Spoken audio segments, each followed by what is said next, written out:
Well, that was a close one, Claude. We almost didn't make that Spider-Man movie. I know, it was crazy. It took forever, you helping me in that Spidey suit.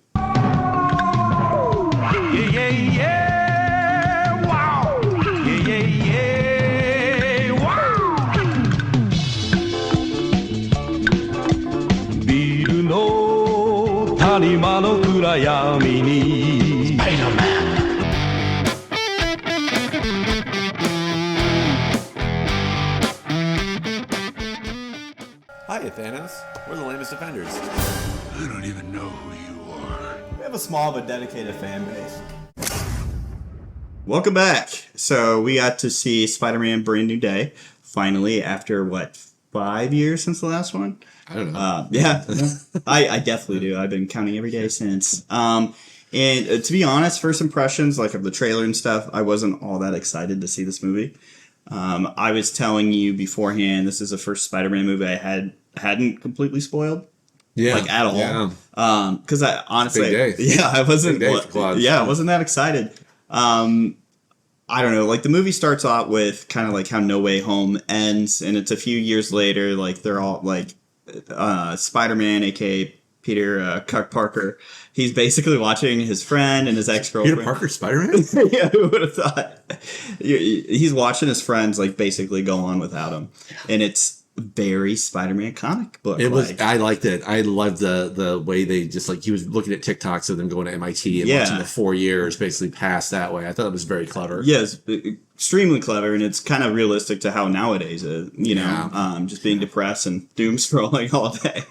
But yeah. I also like the visuals of all this stuff because it's the visual, there's a blue tint or a blue hue, which is very different from the John Watts Spider-Man movies because those are a little bit brighter, more cheery. This one is Spider-Man, Peter Parker is depressed. That's all. And his life is revolved around, I guess, what Peter 3, which is Andrew Garfield's Spider-Man, was warning him in the previous movie, don't get consumed with just Spider-Man because he kind of lost his way after Amazing Spider-Man 2. In No Way Home, he's explaining how Gwen Stacy, after her death, he was just Spider-Man. He wasn't Peter Parker. Don't you remember? Yeah. But thank you for telling. I didn't want to have to tell him that. Yeah. Well, there you go. And then it starts with a montage too of all the different villains that he's fighting. And it just shows him getting lost in his work with classic comic book cover recreations. Yeah. They had the Amazing Fantasy #1. Where, great cover. That was great. That was really cool. I love that. Yeah, and they had some B-list villains too, Ramrod, Boomerang, Tarantula, all these guys that are just Hammerhead. Wasn't that Hammerhead? Oh, Tombstone. Yeah, Tombstone. My bad. Yeah. So he's going through all these villains, and basically, all the same while there's a villain that's overarching, and the villains are trying to break into damage control. You don't know why yet. Yeah. And turns out it's a certain mystery character who the mystery character is played by Sadie Sink, and her using her powers with the people that Oh, I know. Yeah. Yeah. It had to be. So she had to jump. Yeah. Within 33 feet. 33 feet. Yeah. And it was just but it was so funny. I know they had to visually represent it. Right. But holy crap, was that funny? The way it was just Lizzie said it was like a flash mob. That was pretty funny. I thought it was great. That made me laugh more than one time. Yeah, and then during this this scene, whenever it's this big action sequence or whatever. It's Spider-Man chasing this big tank that's going through New York City. It's controlled by this character, and just some of the best aspects of Amazing Spider-Man 2 is the web swinging. I forgot there was a tank in this. Yeah, it's an APC. Just going through downtown. Sorry, go ahead, web swinging. Yeah, and that's one of the things we talked about it during the movie where they took some of the aspects of all the Spider-Man movies. And, jammed it in here. And the games. Very much. PlayStation games. Holy cow. All the web tricks and all that stuff. Even the APC, it was just he was ripping turrets off just like he did in the game. Right. I don't hate this. And one thing that I guess it was Sony's part of the deal with having Peter Parker and Marvel interact is you got to have some of the MCU characters, and you meet Punisher, John Bernthal. It's just He wanted. Yeah, John Bernthal. Yeah, He how it talks, by the way. Yeah, he wanted throughout the movie. He wanted to say so many F words, but he couldn't because it's like I think it's PG-13. Yeah. But his interactions were kind of funny though. They were it was like an old married couple. Yeah, like they were just constantly bickering, which was funny. That was great. But yeah, I'm just kind of over Punisher. Yeah, honestly, like he's been in a lot this year. That's just it. Like I like Punisher, I really do. But I like the comic because it shows you more of like his world, like the organized crime and the corrupt cops and all that stuff. Like he's not. I don't know. And what was his like motive other than like owing Spider-Man? Like because they kind of talk about like Spider-Man saving his life, but I'm like, Staten Island, maybe Punisher. Like he gets a soft spot. For Spider-Man, he's just a younger hero trying to work. I was about to say he has a soft spot for younger dudes. And he might, I don't know. Learn a bit about Punisher. Yeah, he punished Peter. So, and then eventually you get, after the tank sequence, you get to see more of that mystery character. Yes. You know, and throughout the movie, she's pulling the strings. And there's a really cool sequence too, like, I think it was in the middle of the movie where she knows, she figures out Spider-Man's identity is Peter Parker, and then she knows that wants to basically get MJ. Yeah. And then they do the flash mob, like Spider-Man's trying to race web swing across the city. Really funny. And then she's, flash dancing across the city, like body swapping. And then it was really cool though, because she gets within Mary Jane's like distance. And then Mary Jane and Spider-Man end up making out. Because she remembers who it turns out it was really big spoilers. So. Yeah, it's a spoiler review, baby. It's a big spoiler review. So and then so that was really cool because now this character is messing with Peter Parker because Peter Parker's Spider-Man's foiling all of this character's antics. And you don't really know the motive other than she wants to break into damage control. Yeah, I love it when they talk like, she hacked a server with 13 credentials. And that was like, what was it? They're looking for VMAX. Yeah. So, was it VMAX? Yeah, it was VMAX. Yeah. And then the entire time, I'm just like, this is going to be great. I can't wait for this. Yeah. So now, it was pretty great. I love that. And then all the while, Peter Parker, because he's losing himself into Spider-Man, he's activating his arachnid genes, his arachnids, and he's turning more and more into a spider, basically. And that's kind of how the comics did it. With the web cocoon and everything like that. Doesn't mean it was good. No, that was actually some of the weakest Spider-Man comics of all time. I was surprised they're adapting this. Yeah. But they have competent writers, unlike Jabba the Slot, who wrote all this stuff. That's your boy. Yeah, no, he blocked me on Twitter, so I got to fill him out. People don't forget, Dan. He never watches this. Yeah, I'm sure he does. But yeah, I mean, and he gets organic webs, which whatever. I know. I really liked that. And also, his senses heightened to where basically I feel like they are that in the comics too. Yeah, like he is much more powerful. Because before it's like watching all the Spider-Man movies, like Daredevil has more. I know. He's better at this than you are. How's it possible? But they finally fixed that, which I really appreciated. Yeah. But as Peter is changing, he comes across everyone's favorite hijacked mind superhero. That is the Hulk, Bruce Banner. Where's he at? ESU, Empire State University. There we go. Yeah, I always forget about that's the acronyms, but and he's talking to him about his inhibitor because he's wearing Dr. Banner's wearing an inhibitor band to keep the Hulk at bay. It's a cock ring. Yeah. It's controlling his green, which is cool. Because Peter Parker, he's trying to get advice on what to do because he's trying to make his own version of the inhibitor.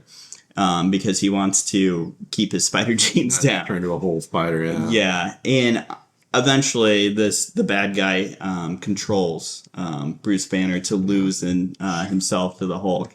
So who would have thought? I think this is the third time in the MCU where Bruce Banner's lost control, mind control. Sixth time he's been in the movies too, I think. Yeah. It's so dumb. I'm so tired of this trope. Yeah.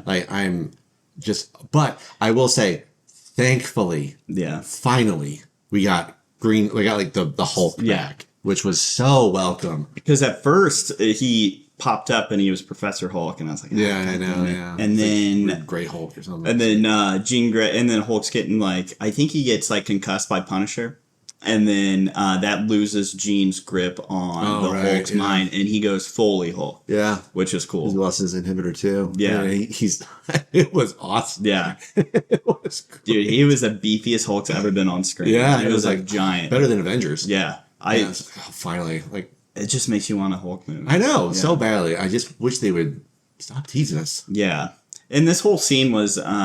the bad guy's trying to get into damage control because she's trying to find I'm just gonna spoil it, but it's her sister. Yeah. And supposedly the sister's getting held captive there. So she's mind controlling Bruce Banner, Hulk, and then he's going to break into their safe room, and that's how they're gonna rescue him. And then she takes control of the Punisher too. And which was really, dude, that was really funny. Yeah. She turns the Punisher very feminine, which was hilarious to me. That made me laugh. Good luck with that, Peter. It's away. Looks like you have your hands full, Peter. So that was pretty good. That was great. And then, so that goes awry and everything like that. And then fast forward, and you get to finally figure out who this mysterious baddie is. And it's Jean Grey. I mean, it pretty much, it's like the worst kept secret. Like, it's like, oh, we hired the redheaded chick from Stranger Things. Mm-hmm. And then in the trailer, we're going to tease that she has psychic powers. I wonder who the fuck she could be, you know? Yeah. And, you know, it's cool that they try to, like, keep that a secret. It wasn't, you know.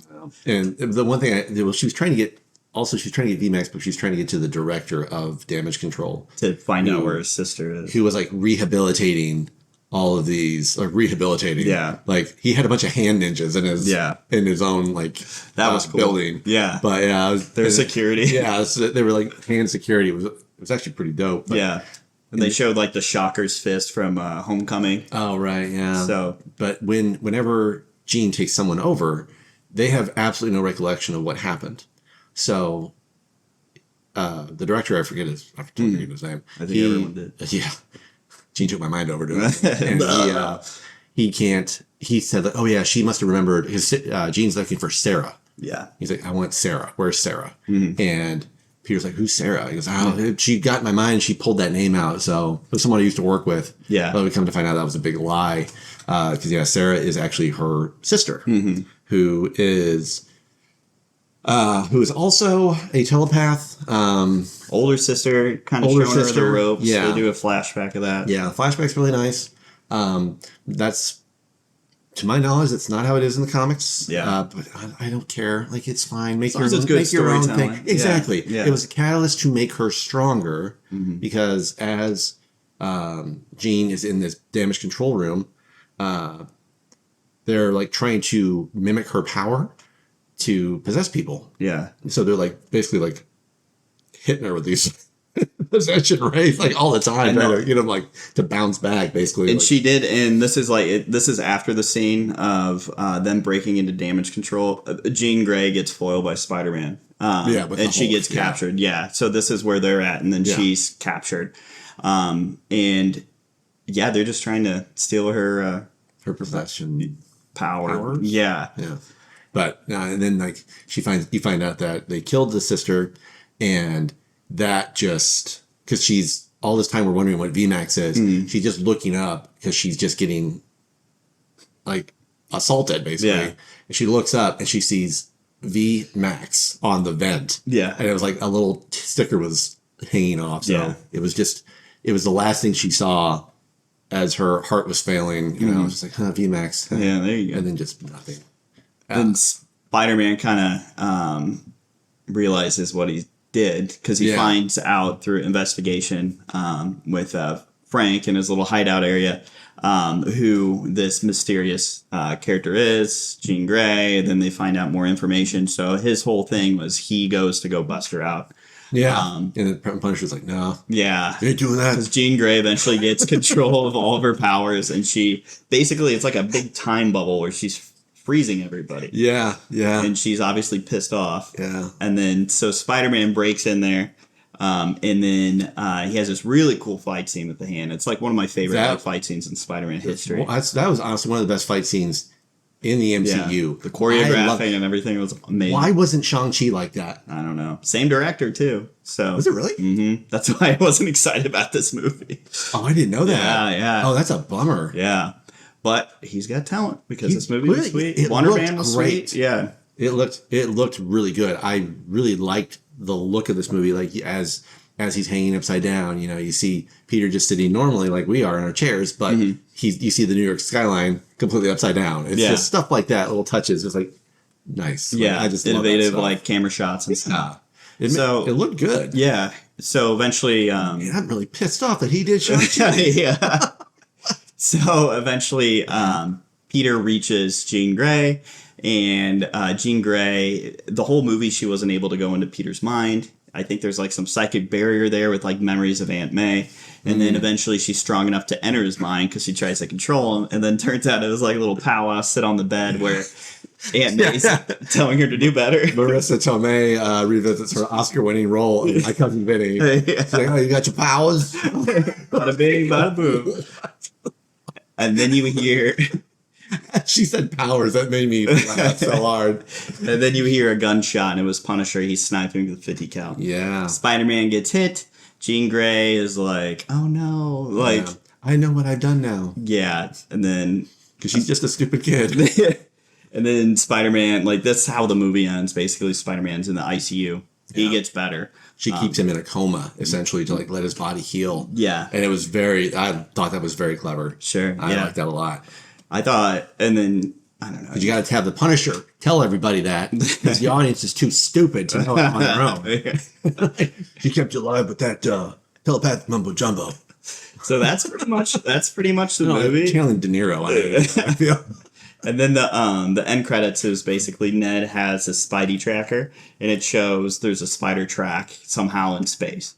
So who knows? Yeah. Maybe it's a different reality, or maybe somehow Spider-Man gets launched like Super Smash Brothers off the stage into space. Because he's unconfirmed for Doomsday, and I don't think he's going to be in it. So, probably Secret Wars. Yeah, that's what I would assume. Yeah.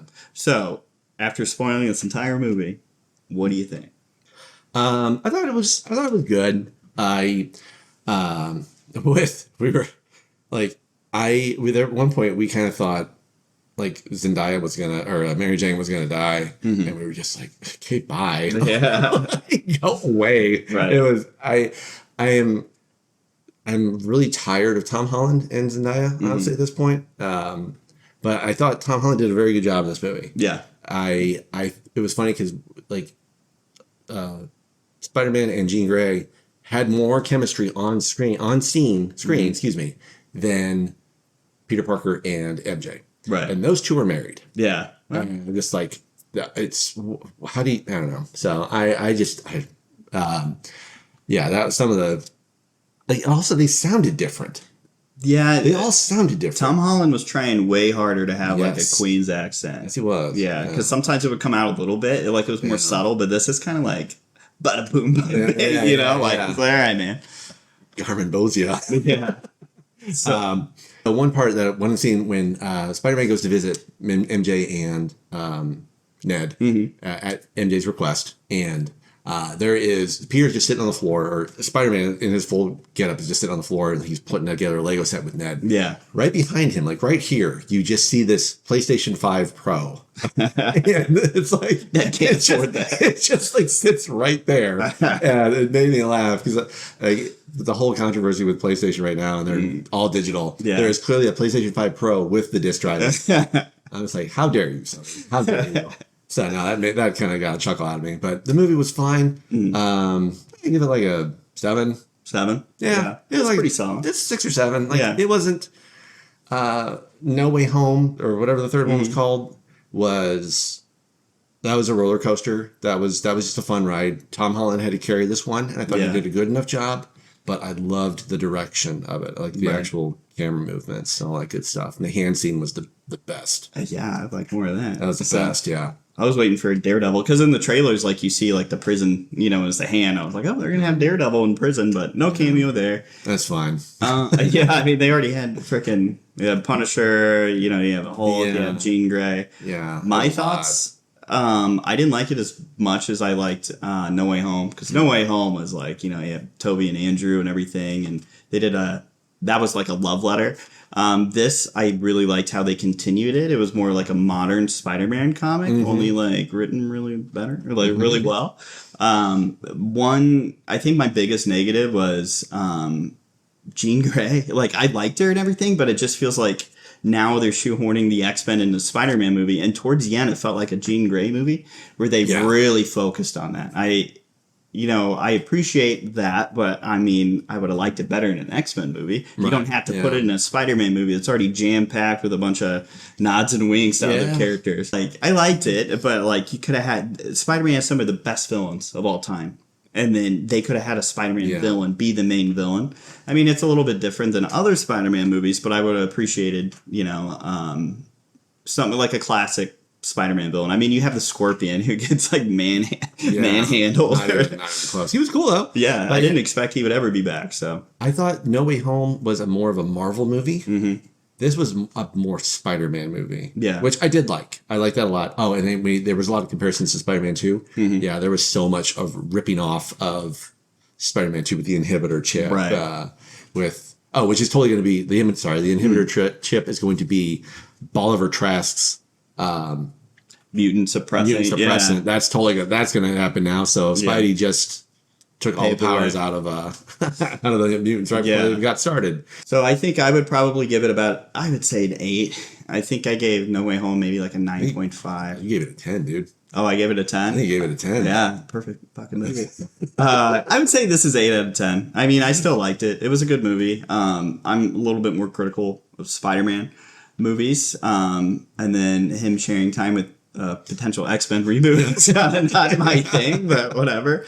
But that's it for this review. We'll be back probably another 4 years. So we'll hit you guys later. Good seeing you again. Stay lame. Bye.